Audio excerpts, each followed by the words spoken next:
নমস্কার বন্ধুরা, আমি সঙ্গীতা। আশা করি আপনারা সকলেই ভালো আছেন। আজ অক্টোবর মাসের 6 তারিখ সোমবার, সময় এখন রাত 9টা বাজে। আজ কোজাগরী লক্ষ্মী পুজোর অনেক অনেক শুভেচ্ছা আপনাদের সকলকেই। বাড়ি বাড়ি এই পুজো হয়, খুবই ব্যস্ত ছিলাম সকাল থেকেই। ভোরবেলা থেকে উঠে একবার তবুও বাগানে চলে এসেছিলাম। কিছুটা ফুলও তুলেছিলাম গোপাল ভোগ দেওয়ার জন্য, তবে অল্প ফুলই তুলেছিলাম, কারণ বিকালের দিকে প্রচুর ফুল তোলার ছিল। যেহেতু লক্ষ্মী পুজো বলে কথা, প্রচুর ফুলের দরকার।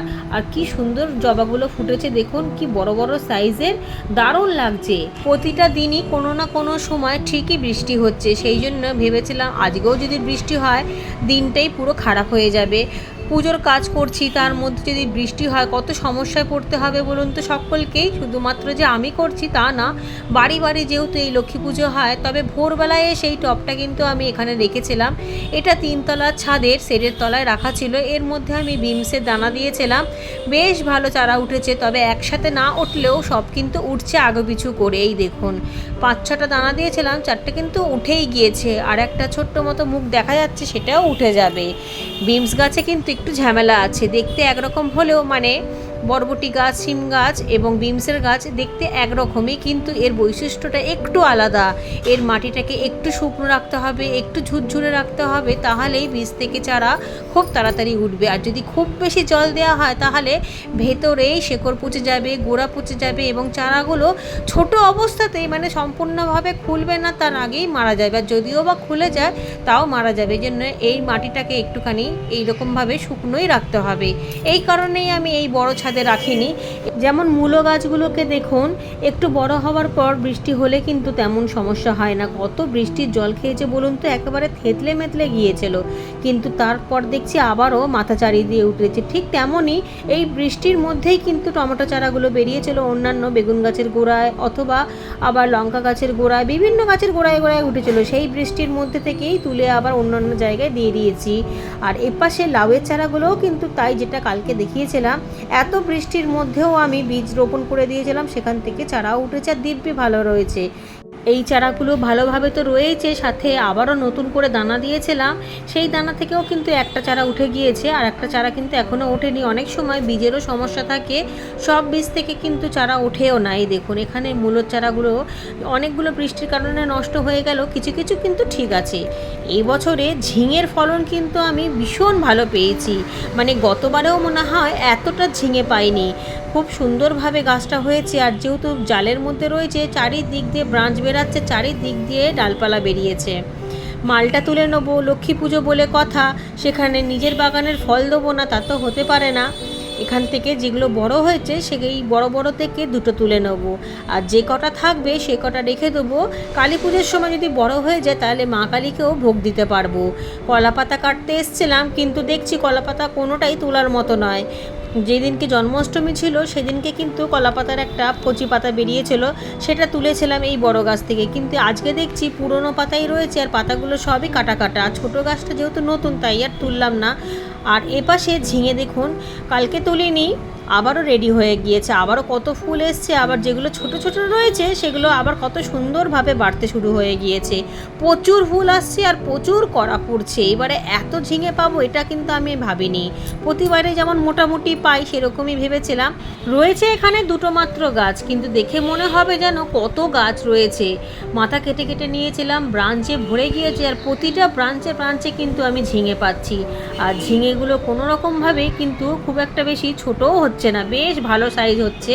এপাশে ঝিঙে গাছের দাপটে সিম গাছটা তেমন পাত্তা পাচ্ছে না বলে ও একেবারে মনে হচ্ছে আকাশেই উঠে যাবে। ওর কোনো মান পাচ্ছে না, যেহেতু এত ঝিঙের মাঝখানে কি আর করবে, তাই বেচারা আকাশেই যাবে ভেবেছে। তবে এখানে যে শুধু ঝিঙে গাছ আছে সেটা নয়, এখানে লাউ গাছও রয়েছে, করলা গাছও আছে, উচ্ছে গাছও আছে। করলা গাছে কিন্তু তেমন আর করলা হচ্ছে না, তবে উচ্ছে গাছগুলোতে খুব সুন্দর উচ্ছে এখনও দিয়ে যাচ্ছে, নতুন করে ফুলও এসেছে।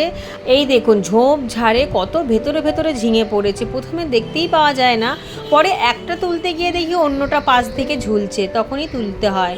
তবে এত যে ঝিঙে পড়ছে তার মধ্যেও কিন্তু 2-1টা করে নষ্টও হচ্ছে, সব কটা তো পরাগায়ন হয় না, তাই 2-1টা করে নষ্টও হয়ে যাচ্ছে। যেমন এখানে আর একটা হলুদ হয়ে গেছে দেখছি, জালিটা কিন্তু মোটামুটি ভালো হচ্ছিল, কিন্তু দেখলাম হলুদ হয়ে গেছে, হয়তো পরাগায়নটাই ঠিকভাবে হয়নি। এটা স্বাভাবিক, এটা হয়, এত সবজির মধ্যে একটু তো নষ্ট হবেই।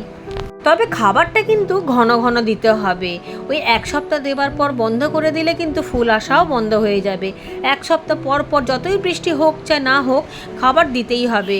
কলার খোসার জল, পেঁয়াজ খোসার জল এটা কিন্তু কন্টিনিউ আমি দিয়ে যাচ্ছি। এতে এত প্রচণ্ড পরিমাণে পটাশ থাকে যে গাছে ফুল আসতে বাধ্য, বিশেষ করে স্ত্রী ফুল আসবে। আর যেহেতু দুটো গাছ আর অনেক ব্রাঞ্চ, তাই পুরুষ ফুল আর স্ত্রী ফুল সমান সমানভাবেই কিন্তু আসছে। এখানে লাউ গাছ, ঝিঙে গাছ এবং শিম গাছ একে অপরকে এমনভাবে জড়িয়ে ধরে বড় হচ্ছে যেন কেউ কাউকে ছেড়ে থাকতেই পারবে না।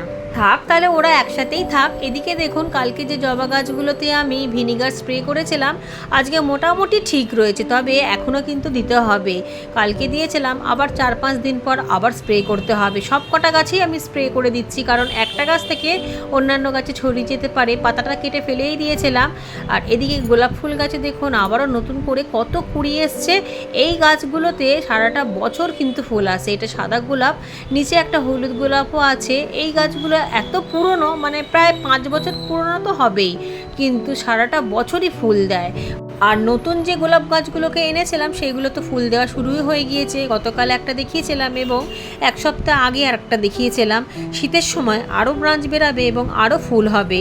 আমার ছাদ বাগানের বেশিরভাগ ফুল গাছই কাটিং থেকে তৈরি করা, আর এই কাটিং ডাল থেকে চারা তৈরি করতে গেলে এই সময়টা কিন্তু খুব ভালো সময়। অল্প অল্প বৃষ্টিও হচ্ছে, সামনে শীত, খুব ভালোভাবে রেখে দিলে এক সাইড মতো জায়গায় কাটিং চারাগুলো লেগেও যাবে। আমি কিন্তু এইভাবেই কাটিং ডাল থেকে এত সুন্দর ফুল গাছগুলোকে করতে পেরেছি। বেশিরভাগ ফুল গাছই এরকমভাবেই তৈরি করেছি। বর্ষার সময় ডাল কাটিং করেছি, তবে এখন তো আরোই ভালো সুযোগ পাওয়া যাবে, কারণ বছরে 6 মাস তো বর্ষাই থাকে। এই 6 মাসে খুব অনায়াসেই ডাল কাটিং থেকে চারা তৈরি হয়ে যাবে। আজকে যেহেতু লক্ষ্মী পুজো, ঘরে অনেক কাজ রয়েছে, তাই জন্য মাটির কোনো কাজই আজকে করব না। গাছে জল দেওয়ারও প্রয়োজন নেই, কারণ গতকাল যেভাবে বৃষ্টি হলো মাটি এখনো পর্যন্ত ভেজা রয়েছে। তবে আজকে যে ভোর থেকে বৃষ্টিটা বন্ধ রয়েছে এই রক্ষে, তবে সারাটা দিনও কিন্তু বৃষ্টি হয়নি। বুদ্ধজয়ীগুলো বর্ষার সময় থেকেই কিন্তু ফোটে, তো এত পরিমাণে বৃষ্টি হচ্ছে বুদ্ধজয়ীগুলো মনে হয় ভেবেই নিয়েছে আবারও বর্ষা পড়ে গিয়েছে। সেই জন্য দেখুন পাতা কম আর কুঁড়িতে ভরে গিয়েছে, আর ফুটেছেও সুন্দর। ব্লিডিং হার্টও উপরে দেখুন মাথা কাটতেই আবারও ফুল আসতে শুরু হয়ে গিয়েছে। বাগানে এই মুহূর্তে প্রচুর ফুল রয়েছে, সবই তুলব। তবে এবার মনে হচ্ছে বৃষ্টিটা কমলেও কমতে পারে আর আস্তে আস্তে শীত ঢুকবে। তবে এবারে কিন্তু জোর কদমে কাজ শুরু করে দিতে হবে, কারণ অন্যান্য বছর এই সময়টাকে শীতের সবজি হওয়া শুরুও হয়ে যায়, কিন্তু এবছরে সেটা তো হচ্ছেই না, বরং অনেক দেরি হয়ে গেল। এরপর কতদিনে শীত থাকবে সেটাও একটা ব্যাপার। সেই জন্য সময় নষ্ট না করে মাটি রোদে দিতে হবে, মাটি তৈরি করে নিতে হবে, চারা আনতে হবে, বীজ বসাতে হবে। অনেকেই বলছেন যে শীতের ফুল গাছের চারা এখন আনবেন কিনা। কিছু কিছু তো আনা যেতেই পারে, যেমন চন্দ্রমল্লিকা, ডালিয়া, গাঁদা, আর কিছু কিছু ফুল গাছের চারা এমনিতেও একটু শীত না পড়লে ভালোভাবে গ্রো করে না, বাড়ে না, ওই একই রকমভাবে থমকে থাকে। ঠিক তেমনই শীতের সব চারাই যে এখনই বসিয়ে নিতে হবে তেমনটি নয়। একটু ঠান্ডা না পড়লে কিন্তু অনেক চারা হবেই না ঠিকভাবে, আবার অনেক বীজ থেকে চারা উঠতেও চাইবে না। যেমন গাজর কিন্তু একটু ঠান্ডা পড়লে তবেই সুন্দরভাবে বীজ থেকে চারা উঠে যায়, সেটার জন্য একটু সময় লাগবে। তবে এখনও যারা ফুলকপি বা বাঁধাকপির চারা আনেননি তারা কিন্তু অনায়াসেই নিয়ে আনতে পারেন, এবং এই সময় বসিয়ে দিলে কিন্তু একটি চারাও নষ্ট হবে না, কারণ এই যে আস্তে আস্তে শীতের আভাস শুরু হয়ে গিয়েছে, এতেই কিন্তু খুব ভালো গাছটা লেগে যাবে। দিনের বেলা অল্প অল্প রোদ পাবে এবং রাতের বেলা কুয়াশাতে কোনো সমস্যাই হবে না। কুয়াশাতেই বরং শীতের গাছ খুব ভালোভাবে হবে। পুরনো যে গাছপালাগুলো রয়েছে যেগুলো থেকে ফুল ফল আর পাওয়া যাবে না, সেই সব গাছ কিন্তু তুলে ফেলতে হবে। একটু রোদে শুকিয়েও নিতে পারেন, অথবা না শুকিয়েও বেডের তলায় কাঁচা অবস্থাতেই দিতে পারেন, তার উপর মাটি চাপা দিতে পারেন।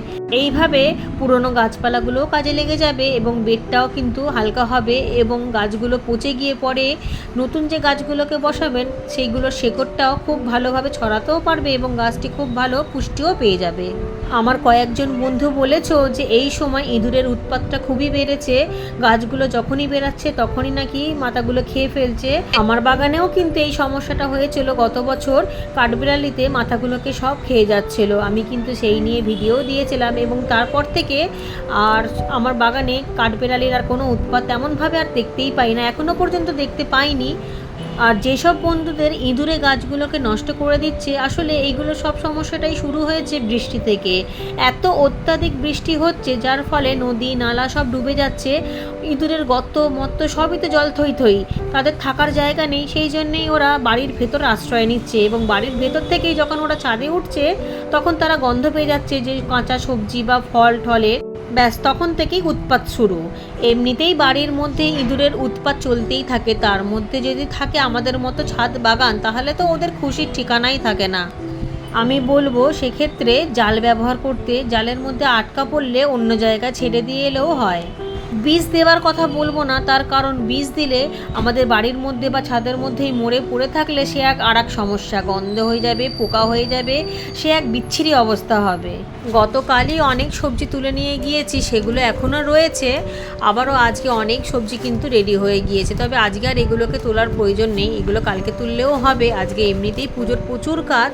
তবে আমার মেয়ে কিন্তু এখন বড় হয়েছে, অনেক সাহায্য করে, ও সাহায্য করে বলেই এই সময়টা আমি বাগানে এসেছি গাছগুলোকে দেখতে যে সব ঠিকঠাক আছে কি না, বা কোনো গাছে কোনো সমস্যা হয়েছে কি না। ও না থাকলে হয়তো এই পুজোর দিনে আমি ওপরেই আসতে পারতাম না, হয়তো ঠাকুরের কিছুটা ফুল তুলে নিয়েই নিচে চলে যেতাম। এদিকের পুঁই শাকটা দেখুন কত সুন্দরভাবে চারিদিকে ডালপালা ছেড়ে হয়েছে, আর দারুণ লাগছেও। এই পুঁই শাকটা থেকে কিন্তু একবারই মোটে কেটে খাওয়া হয়েছে, আর কিন্তু কাটা হয়নি, এবার এইটা থেকেও কাটতে হবে। শীতের সময় কিন্তু খুব সুন্দর পুঁই মিটুলি হবে, আর পুঁই মিটুলি কিন্তু আমার দারুণ লাগে খেতে, এত সুন্দর লাগে। আর এই পুঁই শাক তো আমার বাগানে এবারে নতুন এসেছে, অনেক দিন যাবৎ কিন্তু আমি এই পুঁই শাকটা খুঁজছিলাম, কিছুতেই পাচ্ছিলাম না, লাস্টে এক ভাই কিন্তু আমাকে এনে দিয়েছে। আর সেই চাষি ভাই শুধুমাত্র এই গাছটি নয়, আমার বাগানের অনেক গাছ কিন্তু আমাকে এনে দেয়, এমনকি অনেক বীজও সে তার গ্রাম থেকে আমাকে এনে দেয়। অনেক ফুলও তুলে নিয়েছি, এবং বাজারের কেনা ফলের সাথে সাথে আমার বাগানেরও দুটো লেবু তুলে নিয়েছি। এবার নিচে যেতে হবে। সবাই খুব ভালো থাক।